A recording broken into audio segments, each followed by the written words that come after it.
an encounter personally. So being SP of a district, this encounter could easily have been delegated. You chose to lead the charge on your own. And second, sir, you chose not to wear a bulletproof vest either. So can you please tell us about this incident? See, as the SP of a district, you have to lead the force from the front. You can't expect your subordinates to do things which you yourself cannot do. That is the first thing.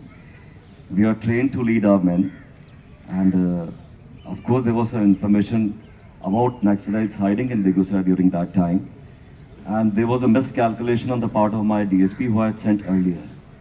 So I reached the encounter site while the encounter was on, and I saw that the DSP was in a mud pit, really worried, tense, because two of his guards had been shot already.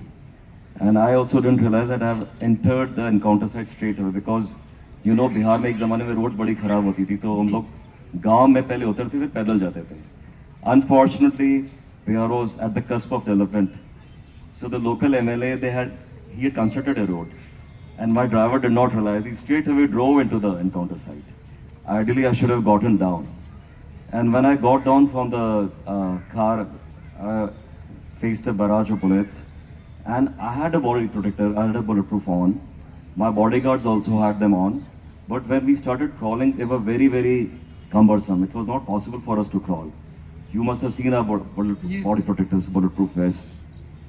I don't know if we have Kevlar vests now or not, but we had those steel-plated vests during those Sir, times. they weigh around 10 kilograms. Yes. Kevlar is still expensive and Yes. inaccessible, sir. Yes. So it was very difficult for me to crawl, for my my team also. So removed our body protectors, the bulletproof vest. And while we were crawling, two of my Jawans, they got up. I don't know for what reason. And they started walking towards the Naxalites.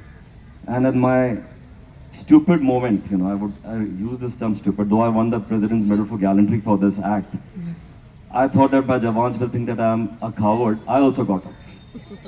It was very, very silly of me. Despite being a trained police officer, I got up. And then those guards, they also got shot. And I realized what a fool I've been. And I shouted at all my men that they must lie down, we must crawl. Then we crawled. It took us a long time to crawl to reach that place.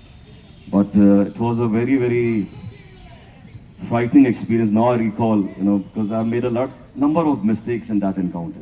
Though it was very brave, but it was very foolish also. And ma'am will certainly agree with me, so will you, that in our line of work, there's a very thin line between foolishness and bravery. Very, very thin line.